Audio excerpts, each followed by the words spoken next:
Hello friends, આજે આપણે બનાવીશું ગુજરાતી ખાંડવી। આ ખાંડવી આપણે કોઈપણ જાતની હલાવવાની ઝંઝટ વગર ફક્ત 15 મિનિટમાં પરફેક્ટ રીતે બનાવીશું। તો તેના માટે આપણે સૌથી પહેલાં એક સ્ટીમર લઈશું, એની અંદર પાણી ઉમેરી અને એક રીંગ મૂકી અને એને ઢાંકી અને 10 મિનિટ માટે આપણે એને રેસ્ટ થવા દઈશું। ત્યાર પછી એક મિક્સર જારમાં 1 વાટકી ચણાનો લોટ લઈશું અને એની અંદર 2 ચમચી દહીં ઉમેરીશું। ત્યાર પછી આપણે જે વાટકીથી ચણાનો લોટ લીધો છે એ જ વાટકીથી 2 વાટકી આપણે પાણી લઈશું અને અડધી ચમચી આદુ મરચાંની પેસ્ટ ઉમેરીશું, 1 નાની ચમચી મીઠું અને 5 ચમચી હળદર ઉમેરીશું। હવે આ મિશ્રણને આપણે ગ્રાઇન્ડ કરવાનું છે। તો આપણું ખાંડવી માટેનું બેટર તૈયાર થઈ ગયું છે। હવે આપણે આ ખાંડવીના મિશ્રણને જેમાં સ્ટીમ કરવાનું છે એ જ વાસણમાં આપણે આ મિશ્રણને કાઢી લેવાનું। તમે જોઈ શકો છો આની થિકનેસ એક ધારું બેટર આપણું પડી રહ્યું છે અને આવું જ બેટર આપણે રાખવાનું છે। હવે આપણે એને સ્ટીમરમાં 12 થી 15 મિનિટ માટે સ્ટીમ થવા દઈશું। આને આપણે 12 મિનિટ પછી એકવાર ચેક કરી લઈશું। 12 મિનિટ પછી આપણે ચેક કરીશું। તો પહેલાં આપણે એને વેલણની મદદથી બેટરને સરસ રીતે હલાવી લઈશું। આમાં પહેલાં તમને ઉપર જાડું અને નીચે પાણી જેવો ભાગ લાગશે, પણ ચિંતા કરવાની જરૂર નથી। તમે આ રીતે વેલણથી સતત હલાવશો એટલે આપણું ખાંડવી માટેનું સરસ સ્મૂથ બેટર બનીને તૈયાર થઈ જશે। હવે આપણે એને ચેક કરીશું। તો એને ડીશમાં આપણે આ રીતે પાથરી દઈશું અને એને 5 મિનિટ પછી આપણે ચેક કરીશું। ત્યાં સુધી આપણે ચેક કરીએ ત્યાં સુધી આપણે ખાંડવીને એમાં સ્ટીમરમાં રહેવા દઈશું। તો તમે જોઈ શકો છો કે આપણું ખાંડવી માટેનું બેટર તૈયાર થઈ ગયું છે। ફરીથી એકવાર આપણે એને નીચે ઉતારી આ રીતે વેલણની મદદથી સરસ હલાવી લઈશું। હવે આપણે આ બેટરને પ્લેટફોર્મ ઉપર આ રીતે પાથરી દઈશું। આજે આ ખાંડવીનું બેટર હું પ્લેટફોર્મ ઉપર પાથરવાની છું। તમે આને થાળી ઉપર પણ પાથરી શકો છો, પણ પ્લેટફોર્મ ઉપર સરળતાથી ફેલાઈ જાય છે। અને આજે આ ખાંડવીને હું આ સનમાઇકાનો ટુકડાથી પાથરી રહી છું।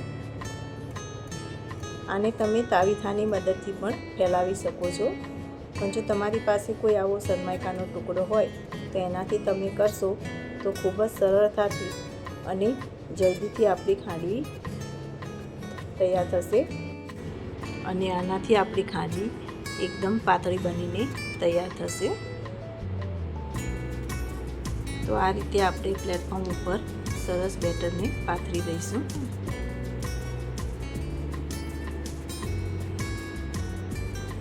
હવે હું તમને થાળીમાં પાથરીને પણ બતાવું છું। તો આ રીતે થાળી ઊંધી કરી અને થોડું બેટર નાખી અને આ રીતે આપણે એને પાથરી દેવાનું છે। આ બેટર પાથરતી વખતે તમારે થોડીક ઉતાવળ રાખવી પડશે, કેમ કે જો તમે વધારે વાર કરશો તો આપણું આ બેટર જાડું થઈ જશે અને અંદર ગાંઠા પડી જશે, જેથી તમને પાથરતા નહીં ફાવે।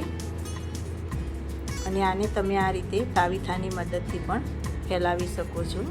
તમે જોઈ શકો છો કે હવે થોડુંક બેટર મારું પણ જાડું થઈ ગયું છે, કેમ કે મારે વિડીયો બનાવતી વખતે થોડીક વાર થઈ એટલા માટે બેટર થોડુંક જાડું થઈ ગયું છે। એટલે તમારે આ પાથરતી વખતે થોડીક ઉતાવળ રાખવી। હવે આપણે એને 10 મિનિટ માટે ઠંડુ થવા દઈશું અને જ્યારે આપણે આ ઠંડુ થઈ જાય પછી એને આપણે કાપા પાડી લઈશું। આ રીતે આપણે એને 2 ઇંચના અંતરે ઊભા કાપા પાડી લઈશું। અને આ પ્લેટફોર્મમાં આ બેટરને પાથરતી વખતે મેં નીચે કોઈપણ જાતનું તેલ કે ઘી લગાવ્યું નથી, છતાં પણ આપણી ખાંડવી સરસ આસાનીથી ઉખડી જશે। એટલે તમે પણ જો ખાંડવી બનાવો તો કોઈપણ જાતનું તેલ કે ઘી લગાવવાની જરૂર નથી। આ રીતે આપણે આખામાં કાપા પાડી લઈશું. હવે આપણે એને આંગળીની મદદથી ધીમે ધીમે એનો રોલ વાળતા જશું. તમે જોઈ શકો છો કે ખૂબ જ સરળતાથી આપણી ખાંડવી પ્લેટફોર્મ ઉપરથી નીકળી જાય છે. બિલકુલ ચોંટતું નથી. આ રીતે એને ધીમે ધીમે આંગળીની મદદથી રોલ કરતા જવાનું અને નીકાળતા જવાનું. આ રીતે આપણે બધી ખાંડવીના રોલ કરી લઈશું. તો તમે જોઈ શકો છો કે આપણી ખાંડવી તૈયાર થઈ ગઈ છે. હવે આપણે એનો વઘાર કરશું. એ પહેલાં હું તમને બતાવી દઉં કે આપણી ખાંડવી કેવી સરસ પાતળી બનીને તૈયાર થઈ છે. તમે જોઈ શકો છો કે આપણી ખાંડવી બજાર જેવી જ એકદમ પાતળી થઈ છે. હવે આપણે એક વઘારિયું લઈશું અને એની અંદર 2 મોટી ચમચી તેલ ઉમેરીશું. તેલ થઈ જાય એટલે અંદર 1 ચમચી રાઈ ઉમેરીશું અને 2 લીલા મરચાં અને ચપટી હિંગ ઉમેરીશું. ત્યાર પછી અંદર 1 મોટી ચમચી તલ ઉમેરીશું અને આપણે એને નીચે ઉતારી લઈશું. અને આ રીતે આપણે ચમચીની મદદથી ખાંડવી ઉપર વઘારને પાથરી દઈશું. વઘાર કરતી વખતે તમારે તેલ વધારે લેવાની જરૂર નથી, કેમ કે ખાંડવીના વઘારમાં તેલ બિલકુલ ઓછું જોવે છે. અને ત્યાર પછી ઉપર આપણે લાલ મરચું સ્પ્રિંકલ કરીશું અને ગાર્નિશિંગ માટે ઉપર કોથમીરના પાન ઉમેરીશું. તો તૈયાર છે આપણી ગુજરાતી ખાંડવી. તો તમે પણ હવે તમારા ઘરે કોઈ મહેમાન આવે તો આ રીતે 15 મિનિટમાં ખાંડવી બનાવીને તૈયાર કરી શકો છો. જો તમને મારો આ વિડીયો પસંદ આવ્યો હોય તો લાઈક, શેર અને સબસ્ક્રાઈબ ચોક્કસથી કરજો. અને જો તમે આ વિડીયોને ફેસબુકમાં જોઈતા હોય તો મારા પેજને ફોલો કરજો. Thank you.